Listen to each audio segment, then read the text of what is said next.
সূর্য doctor licence বাতিল হয়ে যায়। সূর্য বিষয়টা মেনে নিতে পারছে না। সূর্যের পর সবকিছু ছেড়ে দিয়ে দূর এক জায়গায় চলে যায়। যাওয়ার আগে একটা চিঠি লিখে যায়। চিঠি পরে দীপা পাগলের মতো সূর্যকে খুঁজতে থাকে। পুলিশ অফিসার সূর্যকে বলে, আপনি যদি ড্রিঙ্কস নাই করে থাকেন তাহলে রিপোর্টে কেন আসলো আপনি ড্রিঙ্কস করেছেন।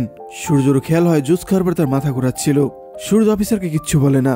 সূর্য থানা থেকে বেরিয়ে যায়। একটু পর থানায় দীপা, রূপা, সাক্ষ্যদীপ আর জয় আসে।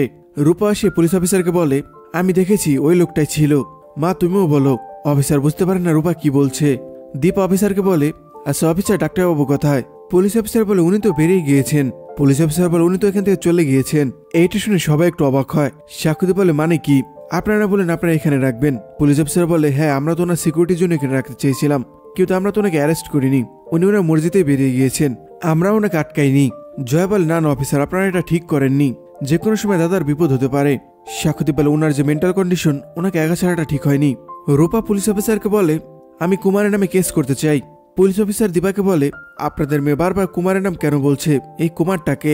দীপা বলে, একজন মানুষ, যদিও তাকে মানুষের কাতারে ফেলা যায় না, সে আমাদের পরিবারের ক্ষতি করতে চায়। এর আগেও আমাদের পরিবার অনেক ক্ষতি করেছে। জয় বলে, কুমার হলো একটা জেল ফেরত আসামি, এতদিন জেল খেটেছে। কালকে খোঁজ নিয়ে জেনেছি জেল থেকে ছাড়া পেয়েছে, আপনারা একটু খোঁজ নিন। পুলিশ অফিসার বলে, আপনার শিওর তো কুমার এসব করেছে? শুধু শুধু মুখের কথা বলছেন না তো? দীপা বলে, দরকার হলে আমরা সময় মতো প্রমাণও দেব। আপনারা আগে কুমারকে খুঁজে বের করুন, তার কাছ থেকে জানা দরকার সে কি চাচ্ছে। সাক্ষ্যদীপ দীপাকে বলে, মিসেস সেনগুপ্ত চলুন আমরা আগে ডক্টর সেনগুপ্তকে খুঁজি।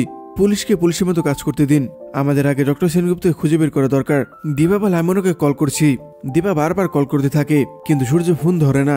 দীপার এখন আরো বেশি টেনশন হচ্ছে। দীপা সবাইকে বলে, রিং বেজে যাচ্ছে কিন্তু ফোন ধরছে না। সূর্য হসপিটালে গেছে বাচ্চাগুলোকে দেখার জন্য। সূর্য এক এক করে সব বাচ্চাগুলোকে দেখে। কিছুক্ষণ পর ওখানে বাচ্চাগুলো বাবা মা চলে আসে। বাচ্চাগুলো বাবা মা সূর্যকে হাত জোর করে প্রণাম করে। তারা বলে, আপনি আমাদের বাচ্চাকে বাঁচিয়েছেন, আপনি আমাদের কাছে ভগবান। আমরা সত্যি জানি না হঠাৎ করে কতগুলো মানুষ কোথা থেকে আসলো, শুধু এতটুকু জানি আপনার জন্য আমাদের সন্তানরা বেঁচে রয়েছে। সূর্য বলে, ওদের কিচ্ছু হবে না, ওরা আবার সুস্থ হয়ে উঠবে। অন্য একজন বলে, নিউজে যাই বলুক, আমরা মানি না আপনি কারো ক্ষতি করতে পারেন। একজনের কথা শুনে আবার সবাই একসাথে বলে, হ্যাঁ আমরা কেউ বিশ্বাস করি না আপনি কারো ক্ষতি করতে পারেন। সূর্য মেনে নিতে পারছে না সূর্যের জন্য এত বড় একটা ক্ষতি হতে যাচ্ছিল। সূর্য এখান থেকে নিজের রুমে যায়। সূর্য নিজের রুমে গিয়ে কিছু একটা লিখতে থাকে।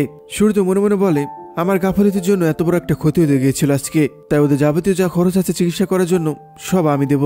একটু পর সূর্য কাছে একটা লোক আসে। লোকটি সূর্যকে বলে, ডক্টর সেনগুপ্ত আপনি ডিউটি অবস্থায় ড্রাঙ্ক ছিলেন, আজকে বড় কোনো অঘটন ঘটে যেতে পারত। সূর্য কিছু বলতে যাবে তার আগে লোকটি বলে, আমরা আপনার ডক্টরের লাইসেন্স ক্যান্সেল করতে বাধ্য হচ্ছি, আপনি ভবিষ্যতে আর ডক্টরি করতে পারবেন না। এটা শুনে সূর্য তেমন একটা অবাক হয় না। সূর্য শান্ত গলায় লোকটিকে বলে, স্যার আমি আপনাকে কিছু দিতে চাই, আমি সেই কথাটা বারবার বলার চেষ্টা করছি। সূর্যের পর লেখা কাগজটি লোকটি হাতে তুলে দেয়। সূর্য বলে, আমি নিজেই সবকিছু ছেড়ে চলে যাচ্ছি। লোকটি কাগজটি পড়তে থাকে। সূর্য আবার বলে, এটা আমারই হাতের লেখা, আমি অলরেডি একটা ইমেলও করেছি আর এটা হাতে লিখে সাইন করে দিয়েছি। ওইদিকে থানায় পুলিশ অফিসার দীপাদের বলে, আপনারা ঠিক বলেছেন, কুমার কিছুদিন আগে ছাড়া পেয়েছে। রূপা চিৎকার করে বলে, দেখো সোমা আমি ঠিক দেখেছিলাম। সোনা কান্না করতে থাকে। সোনা বলে, আমাদের আগে বাবার কাছে যাওয়া দরকার। পুলিশ অফিসার বলে, দেখুন আপনারা যদি অভিযোগ করেন তাহলে আমরা কেসটা নিব। দীপা বলে, ওই লোকটি আমাদের সঙ্গেই ছিল, আপনি তাহলে সিসিটিভি ক্যামেরা ফুটেজ চেক করতে পারেন। সাক্ষ্যদীপ বলে, আমার রেস্টুরেন্টের সিসিটিভি ফুটেজ। সাক্ষ্যদীপ বলে, আমার রেস্টুরেন্ট থেকে আপনি সিসিটিভি ফুটেজ পেয়ে যাবেন, ওইটা থেকে বোঝা যাবে ডক্টর সেনগুপ্তকে কিছু খাওয়ানো হয়েছে কিনা। সোনা আবার কান্না করে আর বলে, আমার বাবাকে নিয়ে খুব ভয় হচ্ছে, তোমরা জলদি বাবার কাছে চলো।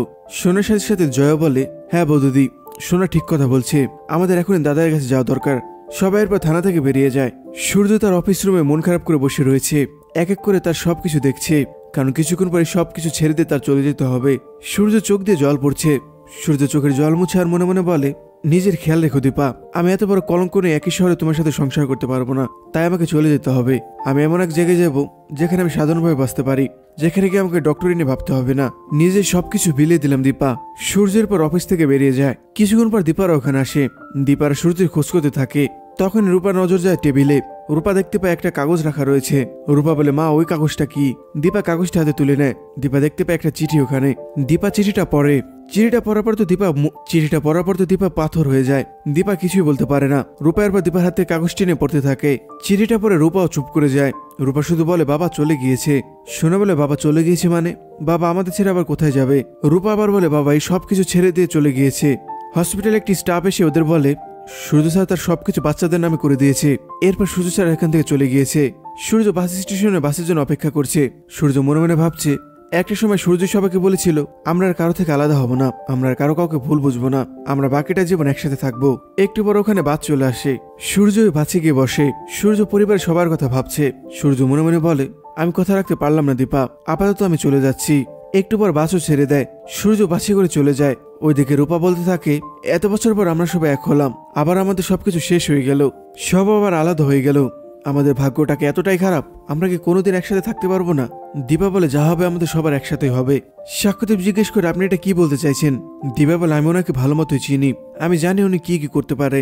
দীপার পর সোনারূপাকে বলে সোনারূপা পথে যদি কোনো বাধা আসে থাকতে পারবি তো তোরা? বাবার সাথে একসাথে থাকার জন্য যদি তোদের কষ্ট করতে হয় তো সহ্য করতে পারবি তো? দুইজনে মাথা নাড়ে হ্যাঁ বলে। জয় বলে বৌদিদি তুমি এসব কি বলছো?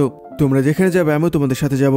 দীপা জয়ের কাছে গিয়ে বলে না জয়, তোমার যা চলবে না, এইখানে সবকিছু তো তোমাকে সামলাতে হবে, তোমার ভরসাতে আমরা যাব। দীপা এরপর সাক্ষ্যদীপকে বলে সাক্ষ্য স্যার আপনি চারুকে দেখে রাখবেন, আমাদের পথে নামতেই হবে, আমাদের পরিবারকে আর কেউ আলাদা করতে পারবে না, আমি আলাদা করতে দেব না। দীপা এরপর সোনারূপাকে নিয়ে বেরিয়ে যায়। ওইদিকে সূর্য একটা জায়গায় গিয়ে বাস থেকে নামে। সূর্য চারপাশ দেখে বলে এত বছরের জায়গাটা অনেকটাই চেঞ্জ হয়ে গিয়েছে। সূর্যের পর একটা বাড়িতে যায়। সূর্যের পর বুধেয়া বলে ডাকতে থাকে।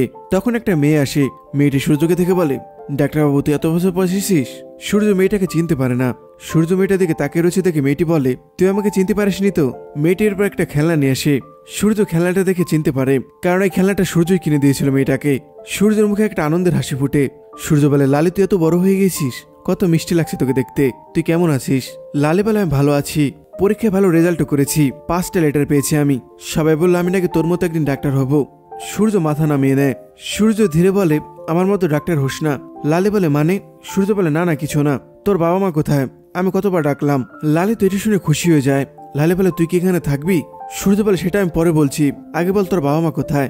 লালি বলে ওরা তো দেশে গিয়েছে, চাষবাসের কাজ রয়েছে, এখানে দাদি রয়েছে, দাদি আমাকে রান্না বান্না করে দেয়। তখন ওখানে লালি দাদিও আসে। সূর্য লালি দাদিকে প্রণাম করে। লালি আবার জিজ্ঞেস করে এবার বল তুই থাকবি তো?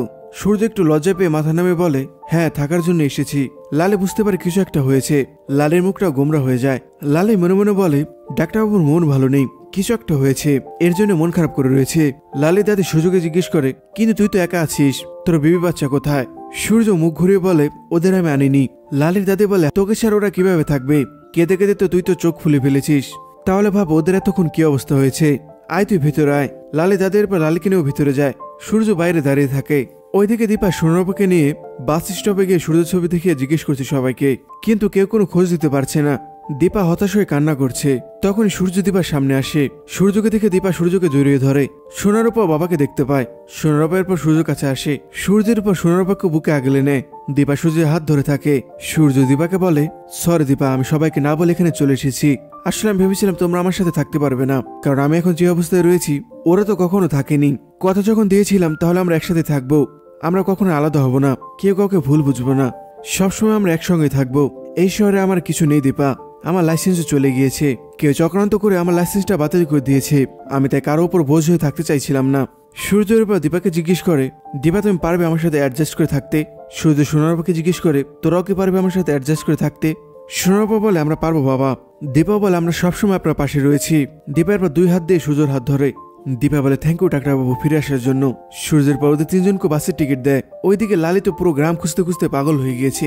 দাদি লালিকে জিজ্ঞেস করে কিরে লালি পেলি খুঁজে? লালি বলে না দাদি, পুরো গ্রাম খুঁজলাম কিন্তু ডাক্তারবাবু কোথাও নেই। দাদি বলে আজব ডক্টর তো, কোথায় আবার চলে গেল না বলে। তখন সূর্য ওখানে আসে। সূর্যের হাতে বড় একটা ব্যাগ, কিন্তু সূর্যর মুখ আর গোমরা নেই। সূর্য হাসি মুখে দাদিকে বলে দাদি তুমি একটু আগে বলেছিলে না সত্যানাশ, তাই আমি ওই সত্যানাশকে ঠিক করতে গিয়েছিলাম। সূর্যের পর দীপা আর সোনারূপাকে ডাকে। সূর্যের পর ওদের সাথে সবাইকে পরিচয় করে দেয়। সূর্য বলে ও হলো আমার অর্ধাঙ্গিনী, ওর নাম দীপা, আর ওরা দুজন আমাদের যমজ মেয়ে সোনারূপা। রূপা লালি আর দাদিকে বলে বাসে আসার সময় বাবা আপনাদের নিয়ে অনেক কথা বলেছে। দাদা একটু কড়া করে সূর্যকে বলে যা মন চাইছে করছিস, আমাদের আগে বলে গেলে কি হয়? সূর্য একটু আমতা আমতা করতে থাকে। সূর্য বলে আমি তো জানতাম না এসব হবে। দাদি বলে আমি কিন্তু সবার জন্য এখন রান্না করতে পারবো না। দীপা বলে আপনি চিন্তা করছেন কেন, আমরা আছি তো, আপনি আমাদের দেখিয়ে দিবেন, আমরা হাতে হাতে সব কাজ করে নেব। সোনা বিরক্ত হচ্ছে। সোনা মনে মনে বলে এখন থেকে আমাকে এখানে থাকতে হবে, আমি কি করে থাকবো?